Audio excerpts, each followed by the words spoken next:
doesn't have any substance. It's to me that's disgusting. It doesn't help anyone. It's a single issue and hi, I'm this person that represents this group and I don't have any policy things to talk about, but I'm a member of this group, so Right, you should right. vote for me. Feels good when I So acknowledge this group, even though I have nothing original or thought-provoking to say. Vote me. yeah, Shout out and to Jacob Fry. That's his whole fucking campaign. I fucking hate that guy. Even Walls. I don't even hate Walls. Like, I could easily hate Walls if I tried, but I don't hate him. I think Walls was in a tough position with the coronavirus, and I thought he stepped up and did some governing when nobody else fucking would. But Fry, that guy needs to go. he's up for election next year. He's not getting reelected. I don't think he'll ever find another job in the state.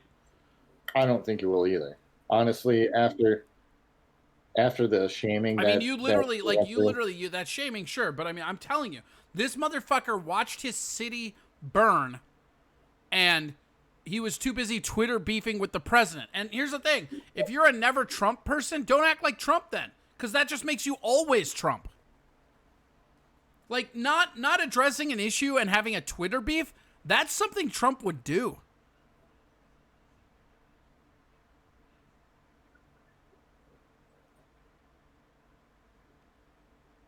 Go ahead.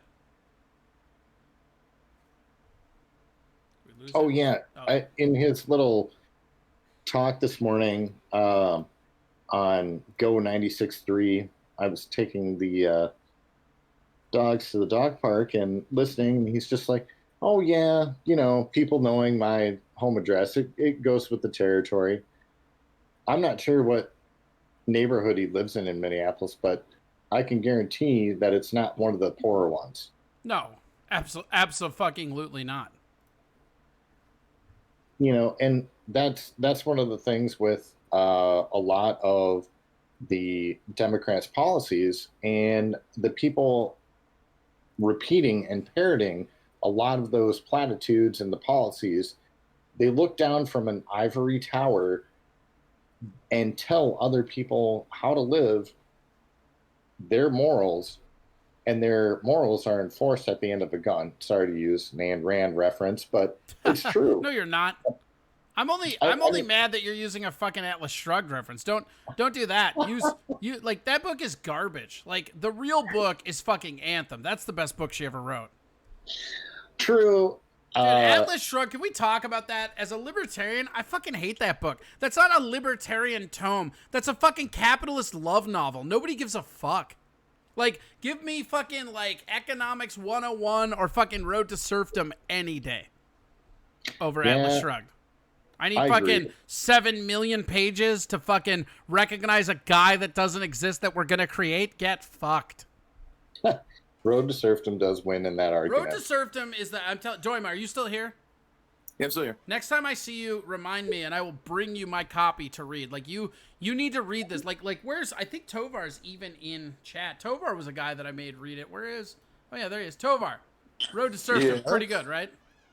No, it really kind of put... As someone who also was a former liberal, it kind of put the whole idea of why Keynesian economics is such a bad idea for human. Yeah, well, that and the fact that it's never actually been fucking, like, opposed. I mean, the thing about Keynesian economics that nobody ever owns up to. You're supposed to borrow when you need and pay back when you have more. Guess who's never paid back? Anybody that's ever fucking run the system. It's like a fucking fictitious thing. Yes. Yeah. I mean, that's where I get mad about like Austrian economics. I love when somebody is all like fucking... Excuse me, bitch! There's some excuse me for you. I get like so mad when people are like fucking, oh, Keynesian economics. Like, oh, okay, cool. Well, you know that's not even... Like, if you subscribe to Keynesian economics, you're not actually even subscribing to your economic thought because it's not actually followed when it's practiced. Ever. Not one time in the history of Keynesian economics has a society paid back themselves when they could. It's never fucking happened. Oh, God, I hate that shit. Sorry, I get animated, Ryan. My bad. Oh, you're good. You're on a roll. It's just hard when everybody, like, you argue and you get in all these fucking disagreements with people and they just don't even understand what they're discussing. Hey, Corey. Yo, what up? would you mind if I tell you the things that I'm finding enticing about the libertarian platform? No, man, that I've that's your discovered? thing to speak. Hold on, before you do that, just hold on to that thought. I'm gonna unmute Brian real quick. Brian, what were you saying? Said unmute me. Talking running libertarian candidates. I'm running it. Oh, you're running again? Cool. That's all. He just wanted to promote himself, I guess. Hey guys, unmute me. I gotta promo myself, bro. Hold on, just wait for it. Dude, that's not what it was. He was talking about how hard it is to get on the ballot. Yeah. I mean, I've gotten as many as like 575 signatures before. When we're doing it all online, the whole mathematics changed. Does anyone want to take a guess at how many signatures? First time I ran, I got 575. The second time I didn't put enough effort in it. It only took about 300 signatures. Anyone want to take a guess at how many I got this time? 203. Ryan, what's your guess? 196. Yeah, you guys are all very high. Really? I was Like being high on the generous. number, or we're intoxicated? Little of both. Okay, I got okay. Six. Wow. A lot of support you have there. Yeah. So How many this people is in your one- district? Of 1,800 people voted for me So last not a time I good ran. not a good ratio of 6. No. Okay. Just double checking. That's fucked up, man. So what are you gonna do this time around? That's this time around. Yeah, I mean, like, what are you gonna? You just take it on the nose, or like, are you gonna strategize to try and get more signatures? What are you gonna do now? Dude, there's only 2 weeks and it's over with. Yeah, you got Yeah, 2 well- fucking weeks. No, No, it it's over closed with. on Tuesday. Oh shit. Never mind. Yeah. There's a lawsuit. Ooh, yeah, because get it. Corona- Well, you know, there's ongoing ballot access lawsuits. Oh yeah, And third-party ballot I'm- access is gonna be a huge problem in this election for sure. Yeah, and, you know, the Libertarian Party has multiple lawsuits going on, and I'm named in all of them because, you know, they prove that I'm capable of getting signatures to get on the ballot. I'm capable of getting way more votes even than I get signatures. Shout out to But- Dinu. First time I've seen him here. Welcome. Come on in. It's great. And You know? Bristol Lich also first time. It, Yeah, that sucks. It's So just what it's a are you, constant like? fight. Did you start those lawsuits, or were they class actions that you just jumped on? The Libertarian, Ryan probably knows a lot more about it than I do, but the Libertarian Party started them, and they asked me to be one of the plaintiffs because they have to have specific injured parties. These are not class action. Okay. Right. So the Libertarian Party in Minnesota is kind of following what the Libertarian Party of North Dakota did, and also Libertarian Party of Iowa. So there's a precedent in our federal circuit court that has been set to lower ballot access requirements down to 1 or 2% of the voting petition, or to reach that level of voter submission during a statewide election. So that lawsuit is ongoing. 5% may not seem like a small percentage, but when you have a lot of the decks stacked against you, I mean, we know in presidential elections that the last time anyone outside of the two-party system got 20% was Ross Perot when he actually got a spot on the national debate stage. Sure. So now you look at a third-party candidate when they're not even mentioned or polled about or talked about at all. People don't even know about them or don't even know that they have an option until they get into the voting booth. And then you have a D or an R right at the top, and they've heard all about them, but they know nothing about the other candidates. Yeah, the way that they do those ballots are designed to not make people look past the D and the R. I mean, look at Right. look at the way, I don't know if it's still the way, but look at the way it is with the fucking, like, if you're not registered with the party, you can't vote in the primary shit.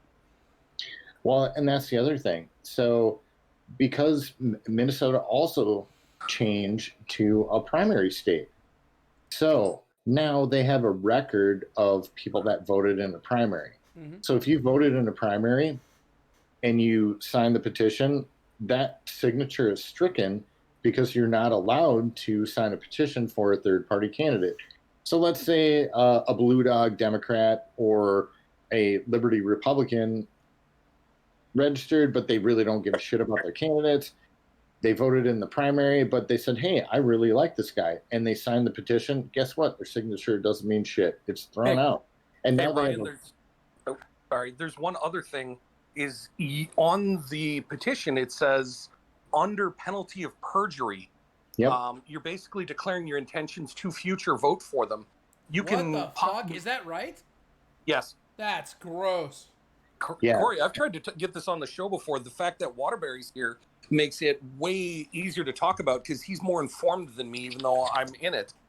One of the things I did on my petition, and I haven't actually told the party yet, there is a signature, there's 2 signatures on there that did vote in the Democratic primary. I know it for a fact, and they have no intentions of voting for me. So if they want to try and prosecute those 2 for perjury, I would love it because it's my opponent, the sitting state representative. She signed my petition to get me on the ballot. So Sure. did her husband.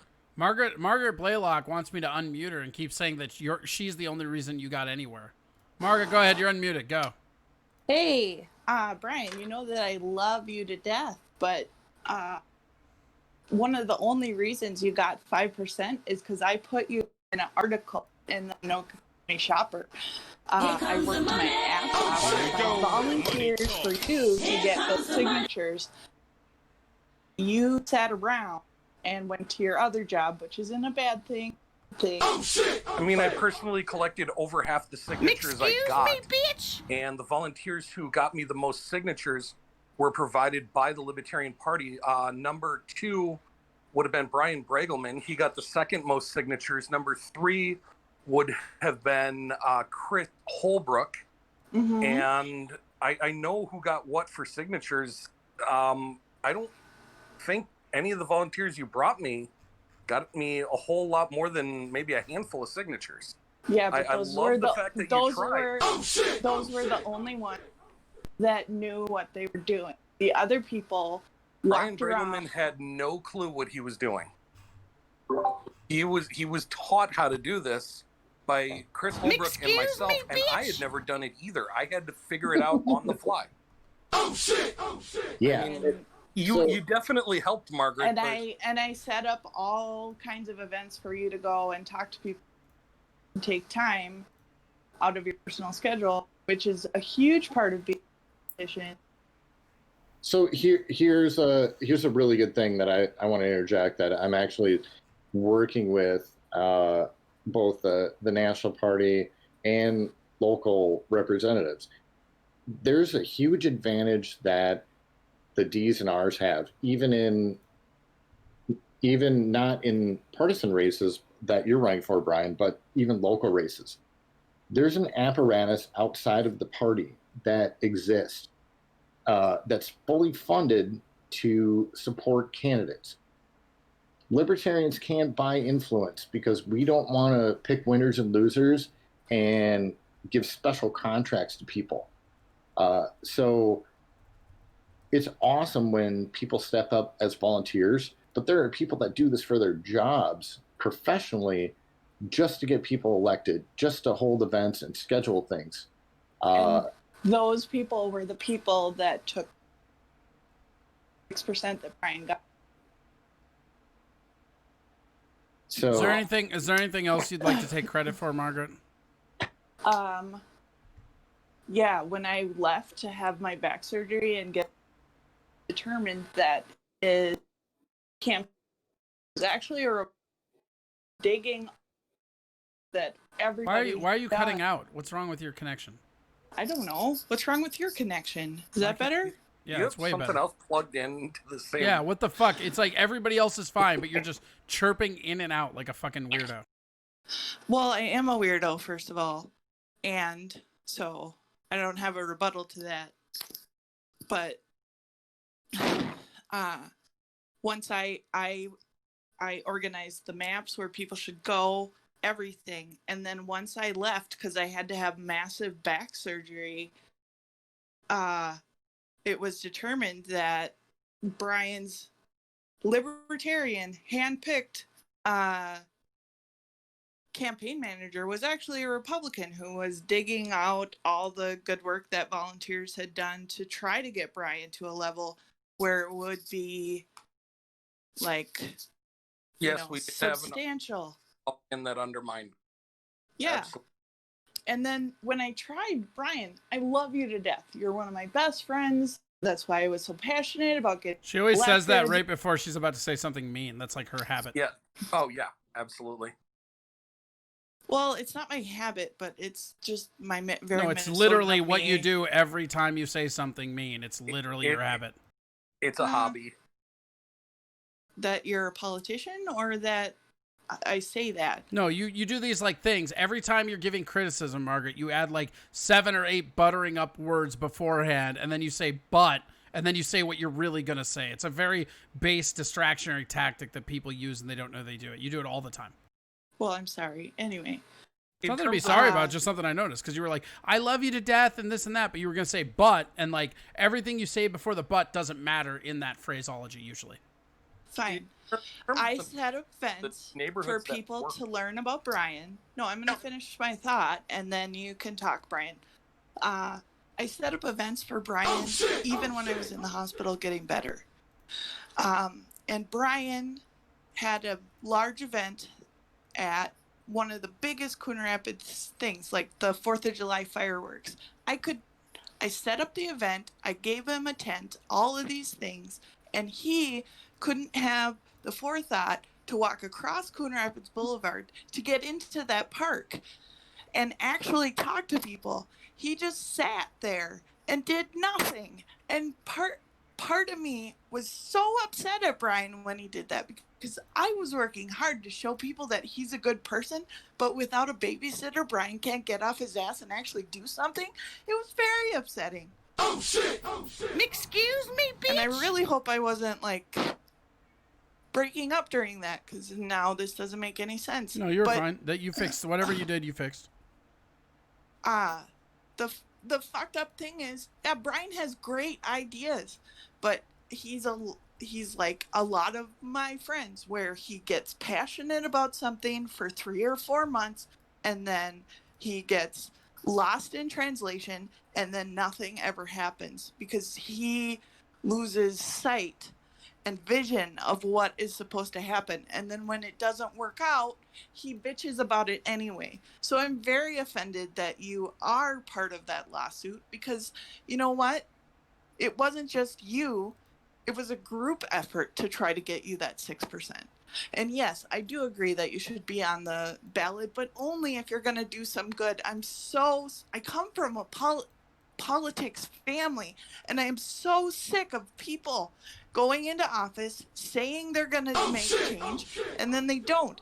And you know what? It's a caustic thing across the spectrum, whether you're Republican, Democrat, Libertarian, anywhere in between.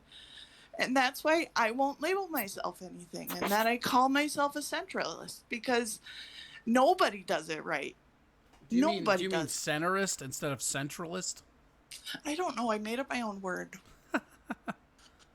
But, like, why am I going to give my passion and my thought and my time to people who are inevitably lying? Otsu16 says, too long, which I assume is going to be followed by a didn't listen.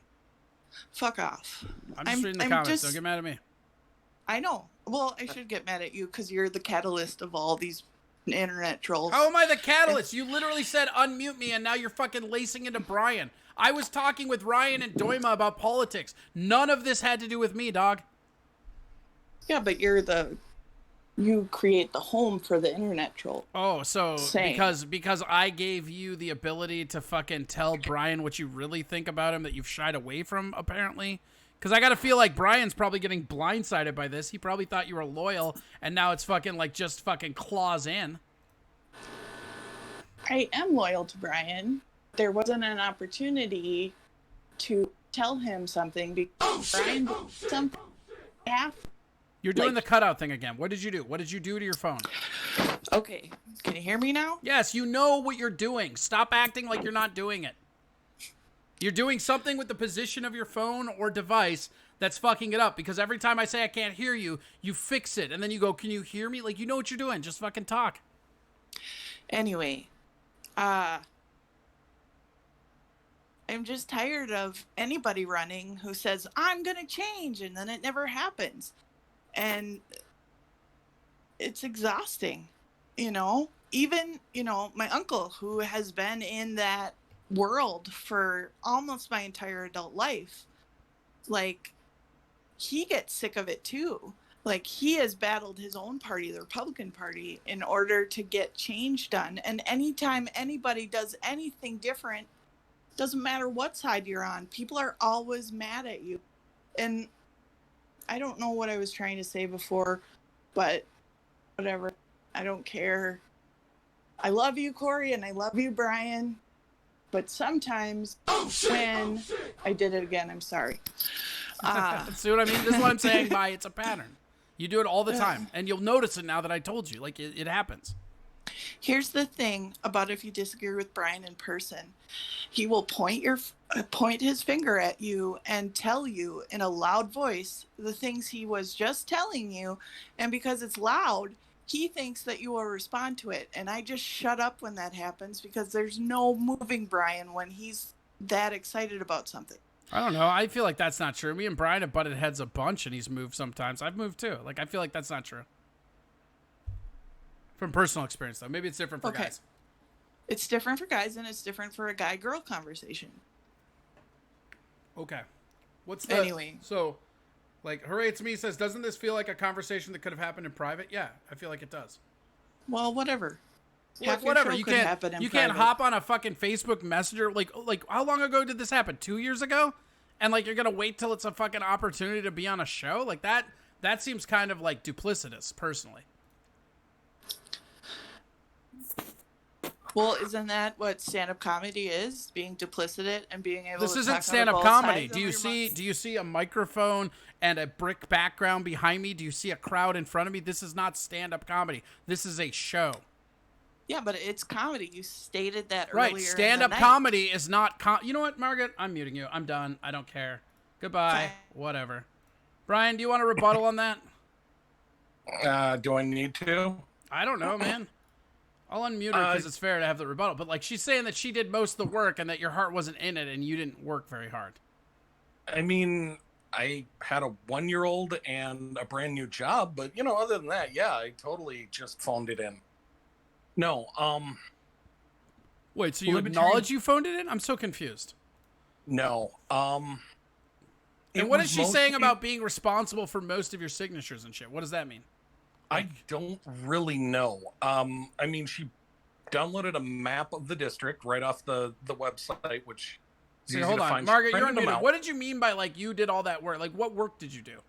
Okay, when Brian was at work or the kids were gone or whatever, his baby dad, mama, not his You current mean my wife? Yes, I amended that. Sorry. Excuse me, bitch. Hey, So, I your wasn't wife, sure. baby mama? Some people have different. Some people have baby mamas that aren't their wife. Anyway, that's not a. Anyway, I stayed at your house, gave volunteers so that they could get signatures. I spent hours and hours making sure that he looked good. I ran my ass off because we needed 30 fucking signatures the last day. And I was running to the courthouse, absolutely sure that we were not going to get there. And when you said we got it, I was very happy because I had been working very fucking hard with a basically leg that didn't work for hours and hours on your campaign, Brian.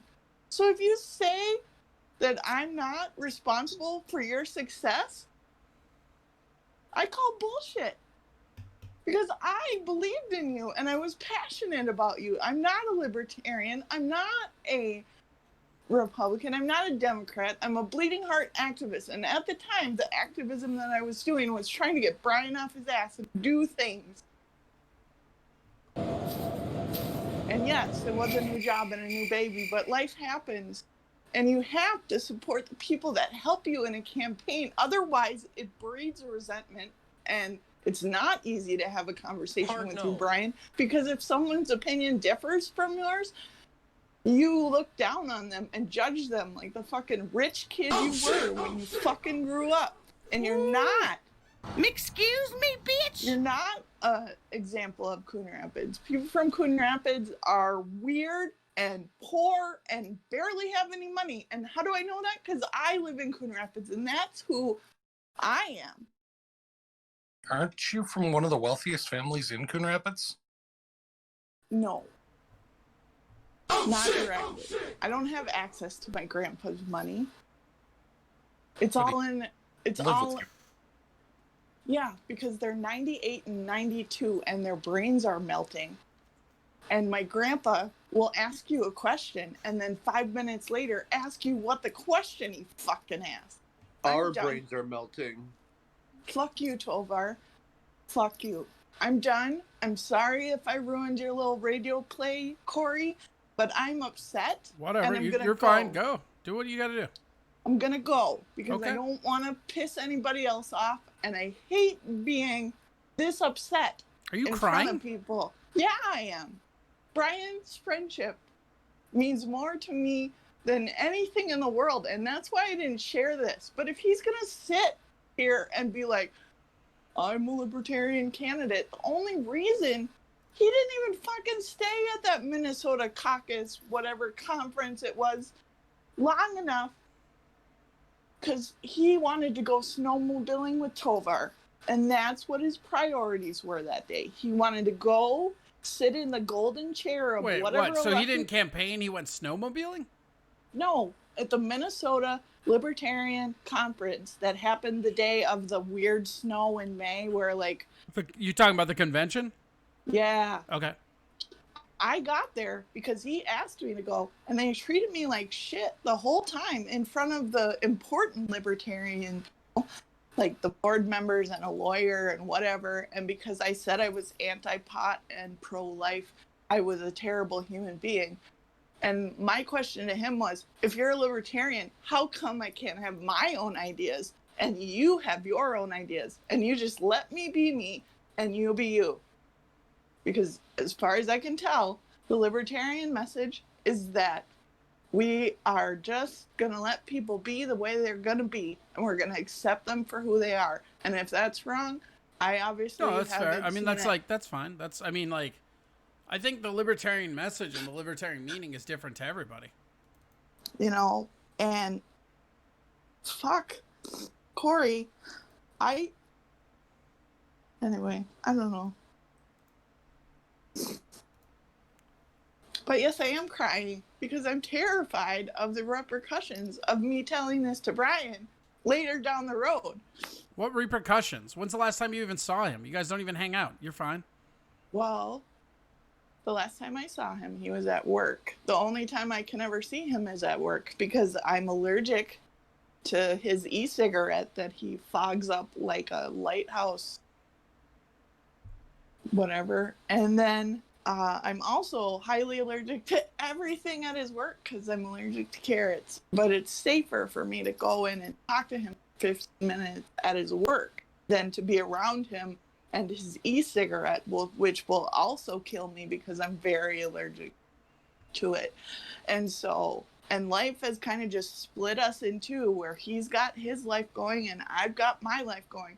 But until this conversation, I knew that if I needed Brian or if he needed me, it wouldn't be a negotiation situation because he was my best friend. And that relationship has been lacking. I'm not gonna say that it hasn't been. Sure. But, you know, people go through phases. They have a lot of kids. Life gets busy. You know, I have stuff going on too. But you just felt betrayed because he's prioritizing snowmobiling over this thing that he's asking you to help him with? No, I just felt like I was going to die in his presence because I am allergic to basically everything that he does.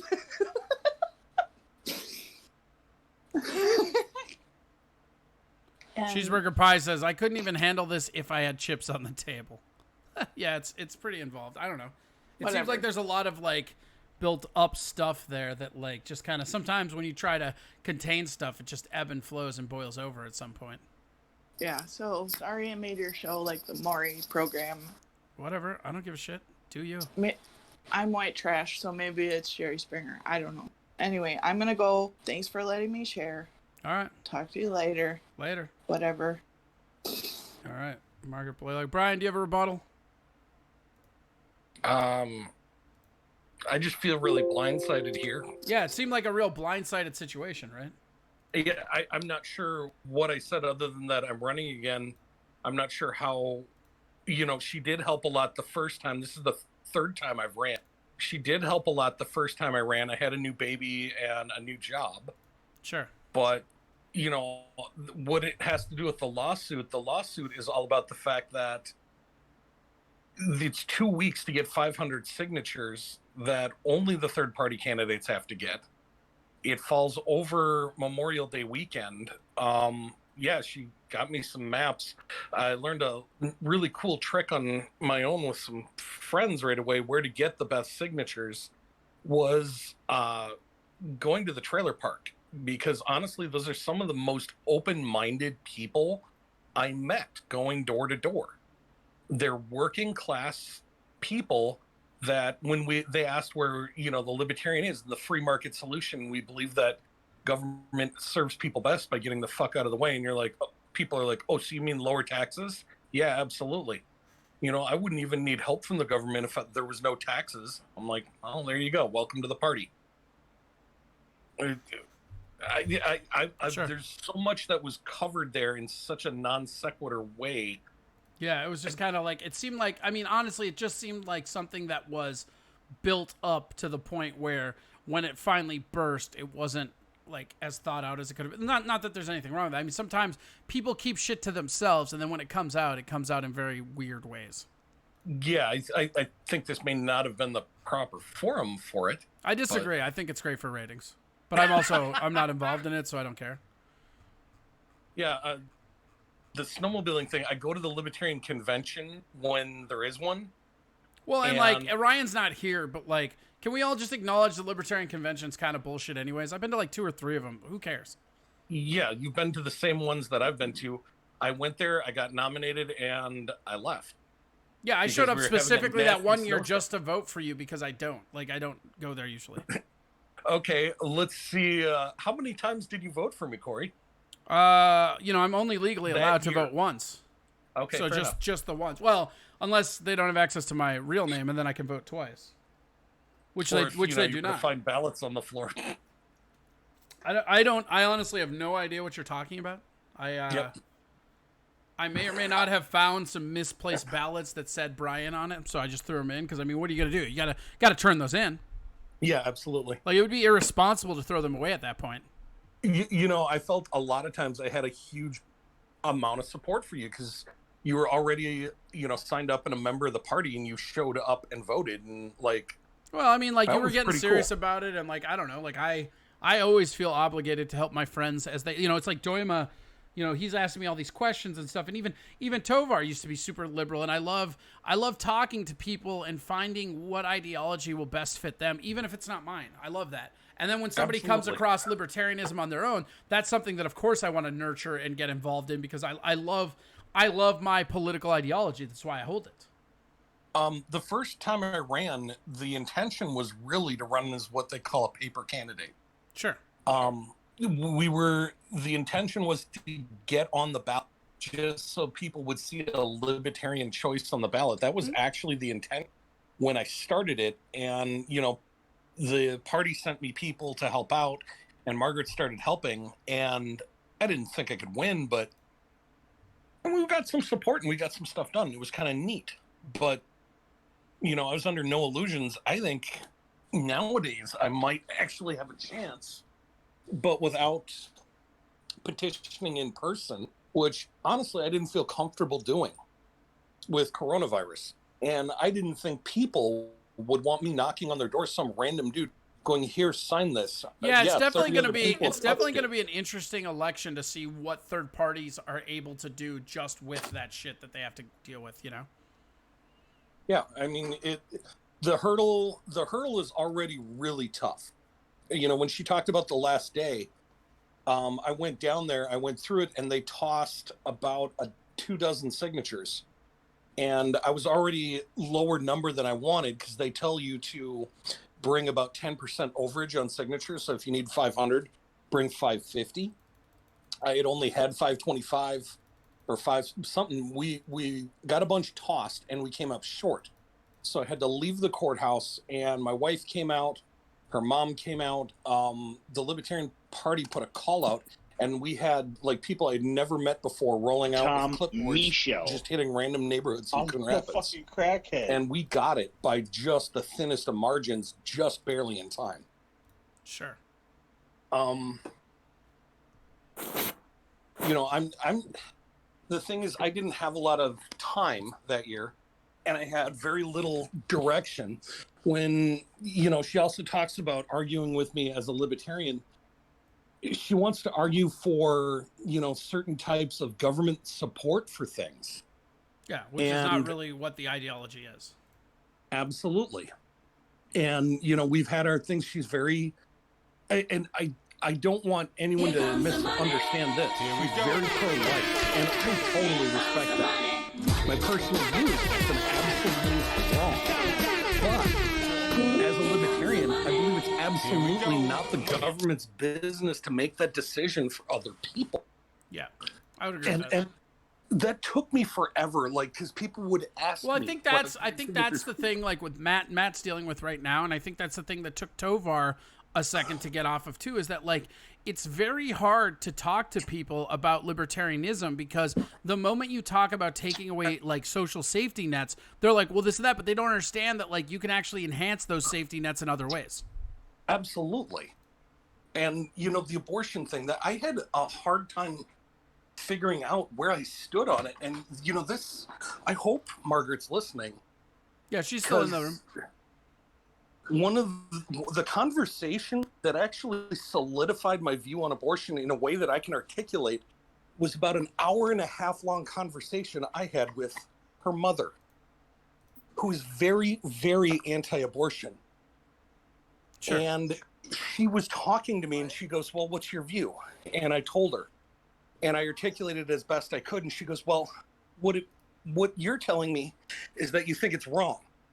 Yeah, but that you're also not. Gilder Phelan says, Gilder Phelan, there we go, says they also don't understand those safety nets are traps. What'd you say? Sounds like it's probably Jason Van Gilder. It's not. Oh, that's too bad. It's my buddy Hank. Okay.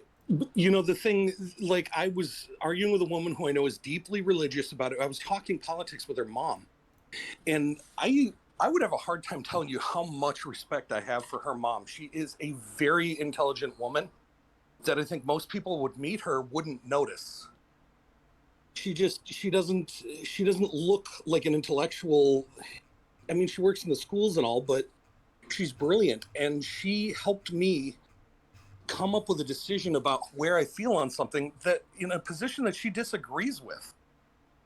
God, yeah. It was cool. No, that's really cool. So rare. I mean, my whole thing is when I discuss politics with people, and I think Tovar can vouch for this. Like, I don't believe that I enter in anything trying to change people's minds. I want to give people enough information to pursue something that maybe changes their own mind. If I think somebody's wrong, then I want to discuss it with them because maybe they'll change my mind. And I just feel like people don't go into discussions like that anymore. It's one of the reasons why I've cultivated my Facebook page the way I have, where I will quote people and respond to them, and I will like actually nitpick name calling, because I don't care if people call me names, but it's important people understand that name calling is not a valid argument. That's not going to progress the thought of anything. No, it's just ad hominem. Yes. It's the argument of the ill-informed. Yes. All right, go ahead. Doima, was that you? Did Doima just say something? Yeah, go for it. Bring more people in. Yeah. Here, I'm gonna cut away from you. Maybe we'll see you on the seas tonight, Brian. Yeah, maybe. Be nicer to Margaret. She's responsible for all your success. Oh yes, of course. Good job. All right, that is Brian. All right. Let's see. Tovar, where are you? Doima, get on here. Yeah, I'm here. What up? So, yeah, I mean, what do you make of all this? Got really weird. We're having a nice conversation, and then it got real weird and personal for a second. Yeah. Yeah, that was We're just weird. talking about a political comedy show. You know, what's the deal with taxes? Yeah, like what? Super weird. Yeah, I would say like look into Road to Serfdom.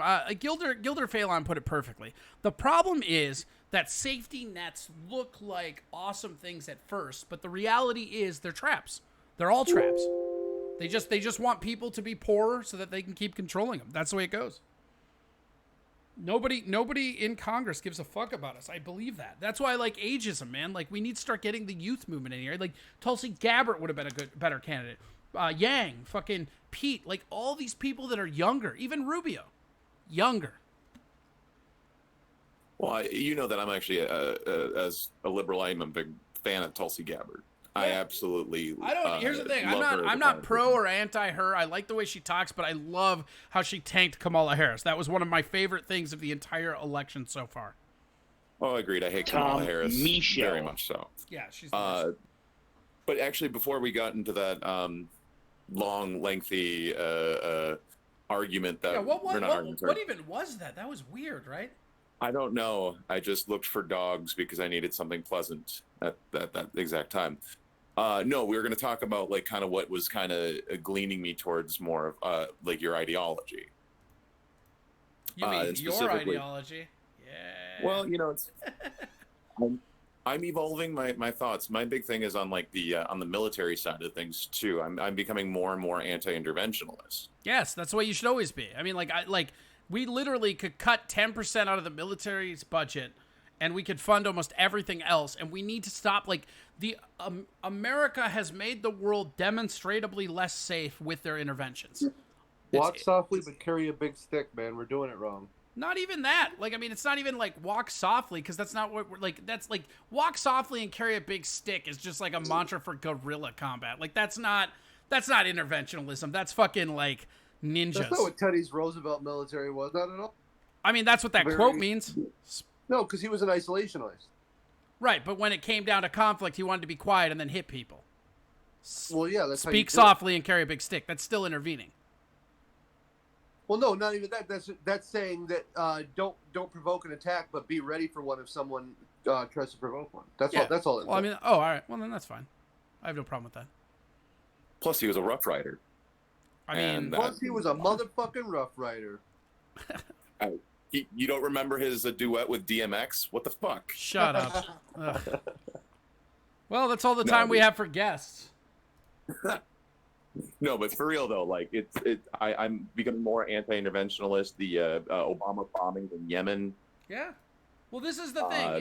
This is what I always ask people. I don't care how much you hate Trump, how much you hate Hillary, how much you hate anybody. How long are you, any of us, all of us, how long are you willing to gloss over the things that your party does in the name of opposing the other party? Because at some point you just become them. And that's what's happened. That's where me saying both sides are the same, like Antifa. There was no path where anti-fascism would become anything but fascism. There was never that path. They were showing up, threatening violence to people that were speaking. Like they were trying to suppress free speech because they didn't agree with what people are saying. And I don't agree with what those people are saying either. But you don't get to be a fascist and act like you're battling fascism. And that's the thing with the Dems. The Dems, I mean, like, the KKK started the Democratic Party to stop the Republicans from freeing the slaves. That's how that happened. Like, the KKK is a Democratic device. The first woman in government office was a Republican. They do this juxtaposition. There is no difference between a modern liberal and a 1950s conservative. There's none. They're the same fucking person. The only thing is, instead of God, it's moral decency. That's their God. We have to make it decent for the kids. We have to make everything decent. You have to live the way I decide you have to live. It's bullshit. It's a bullshit construct. And it doesn't help anybody. And the thing about socialism and a lot of safety nets is that with capitalism, people get mad because with capitalism, there are winners and losers. But on average, people will enjoy a better class of life. In socialism, everybody gets to be equally poor, historically, across the board when your country owns the means of production. And individualism, I mean, like, that's the other thing about it, is just the individualism of it. Like Tovar saying, you know, like just mind your own business, but be prepared. I mean, like, don't tread on me. It's part of the thing. Like, you have to understand as a human being that other people are going to live their lives and they're going to do and say things that you don't agree with. Guess what? You don't have to. I'm going to say shit that people don't agree with. You don't have to agree with me. But you don't get to tell me I don't have a right to say it. And that's the thing that I think is the real problem with the political spectrum right now. Like, we made this weird juxtaposition in the 90s, and the Dems have become more fascist than the right, and the right has actual Nazis in it. That's fucking ridiculous. Go ahead, Doima. Sorry, a little ranty. Weird. That's so out of character for I you. know. It's very weird. Usually it's just an on-flow, written-out show. It's just usually just whoosh. Yeah, no, like, I'm just becoming more anti-interventionalist, and I also think that we spend a ridiculous amount of money that could, like you were just saying, you cut 10% of military spending, which, I mean, if we would just get out of certain parts of the Middle East, or not even have to have as many bases, would solve so many problems in our country. Infrastructure, problems with, you know, like fucking Flint's water system. These are all things that could go towards. Gilder Phelan says, actually, in capitalism, everyone gets what they want. It's government-controlled capitalism that causes winners and losers. I don't buy into that. I think it's a byproduct of capitalism. I mean, like, I think whenever you have the capital and interacting and driving the society, you're going to have winners and losers, because if you want to sit around and do nothing, like, I guess you could make the argument that's what that person wants, but I would make the argument some people don't know what they want, and so I don't think anybody wants to end up being a loser on a spectrum of capitalism. Sorry, go ahead, Matt. I gotta interact with the guys, you know? First black man to hold a political office was a Republican mayor of Atlanta, Georgia. Yeah, that's the other thing that's very funny. Go back and look at all the pivotal, like while the Democrats were still funding the KKK to keep black people slaves, Republicans had people in office that were black. Like, they were like not right away, but I mean, like 40, 50 years, they were pushing forward this thing. It's so funny how it's come full circle, and they're the exact same. Whatever one becomes, the other becomes the opposite to fight it, and they just keep rotating around in a circle perpetually forever. You know, look at Biden. Look at how many things Biden wrote that, like, horrifically affects black people. But he's the one that everybody needs to rally behind because he's the voice of minorities. That doesn't make sense.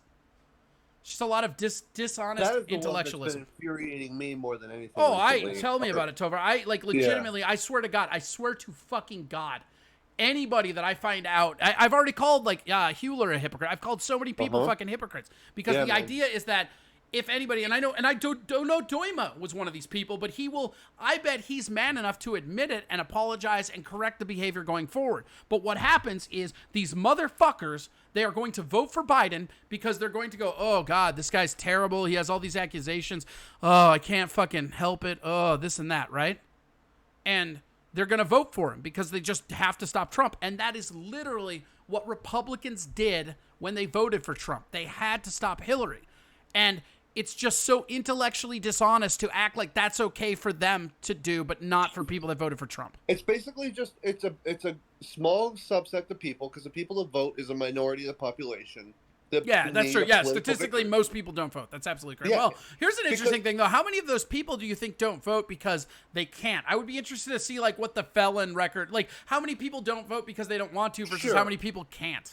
That'd be an interesting number. There's also people that look at those long lines every 2 years and are going, I'm not participating in that ridiculousness. There's no way my voice would ever be counted in a system where I have to try and do that to be a participant, you know? Yes. I agree. Right. Yeah, I mean, it's a fucked up place. I keep telling Dorman he's got to read Road to Serfdom, man. I feel like that'll really get him there, or get him started in the right direction. Yeah, Road to Serfdom. I mean, I can like. Yeah, what else you got for good old Doima?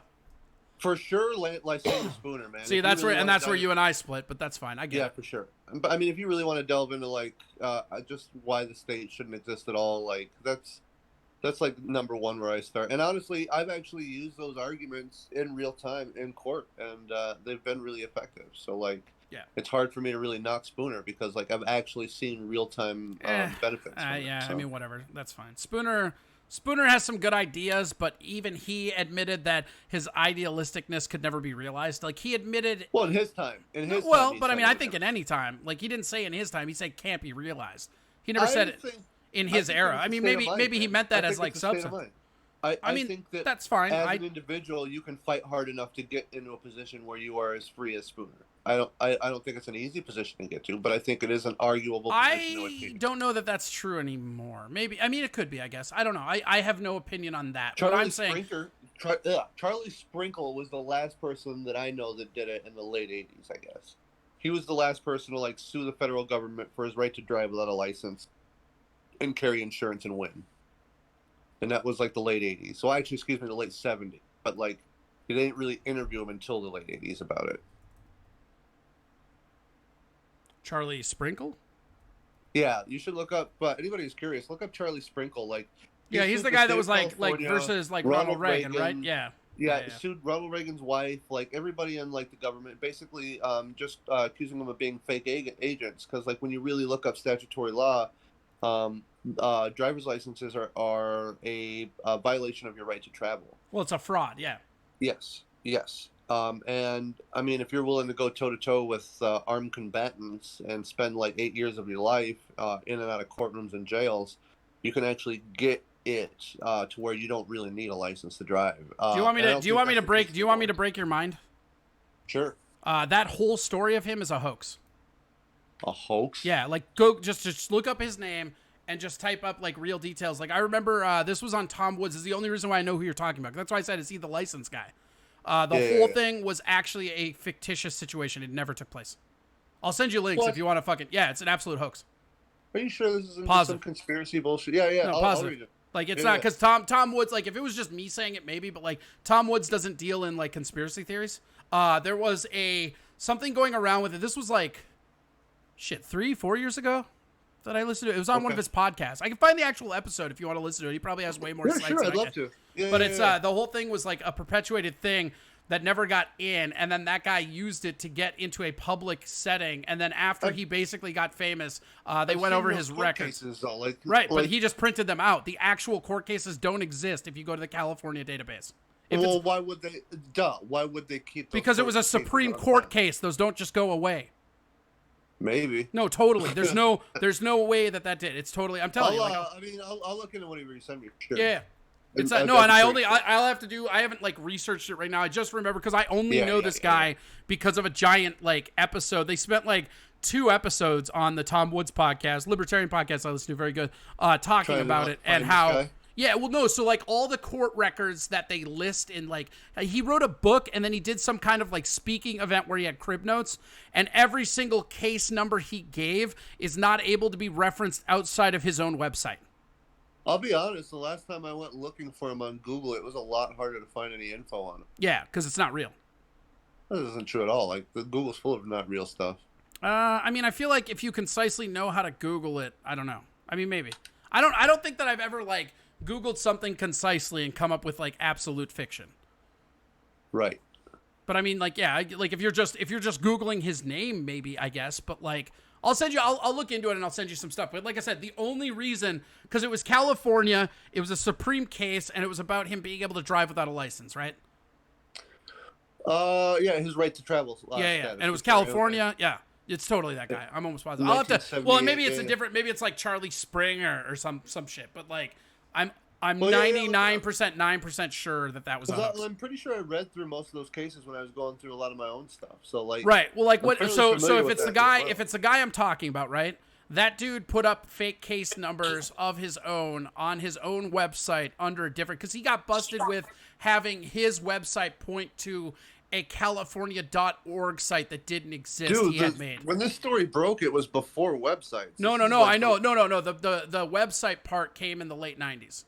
Because he came back, there was an event that happened that brought him back to that was how he got busted. Because there was something that brought him back to the public light, right? And then all of a sudden there were all these websites and stuff about it where there had never been, because like you said, when this happened originally, there was no websites. There was no internet.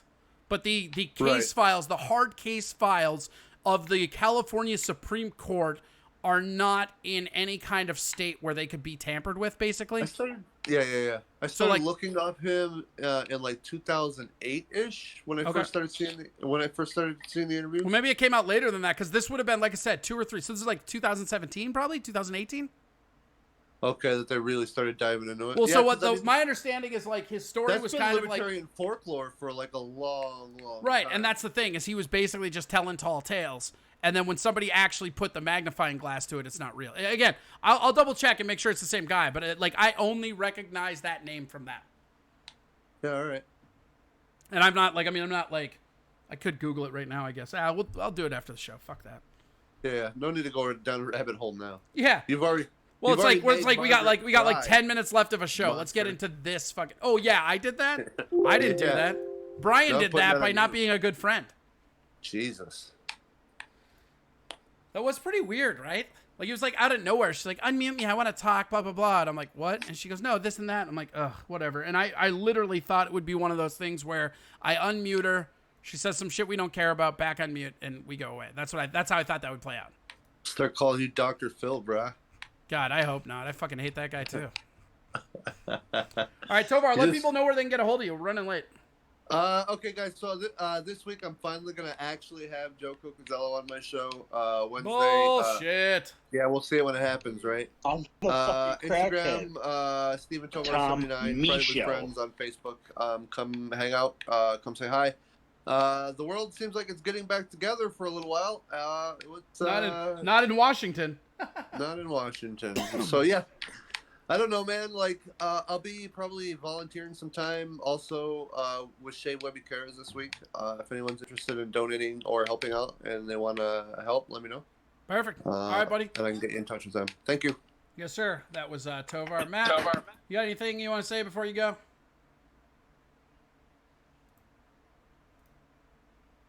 A quiet Matt Doima. All right, too late. You're muted. Don't care. All right. I think that's it.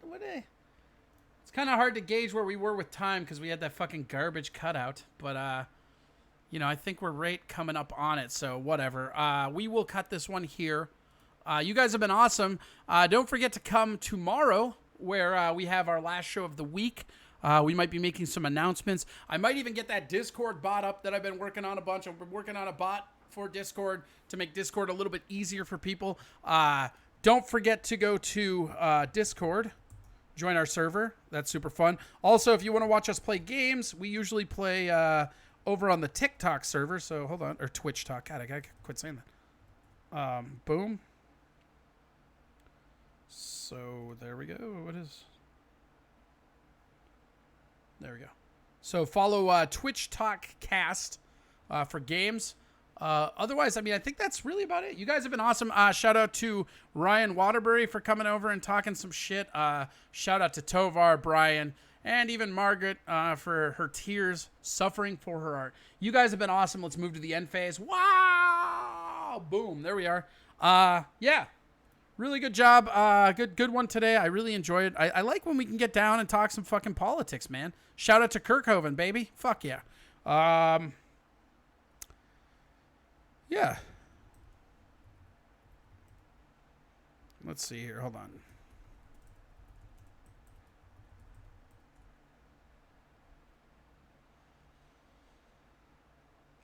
All right. Where is that one? There we go.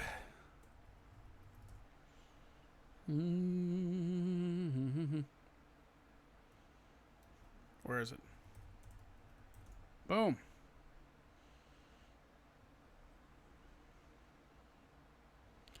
Where is that? I can't fucking see anything. So stupid. Where the fuck? There we go. Got it. All right. You guys have been awesome. Have a great day. We will see you tomorrow night.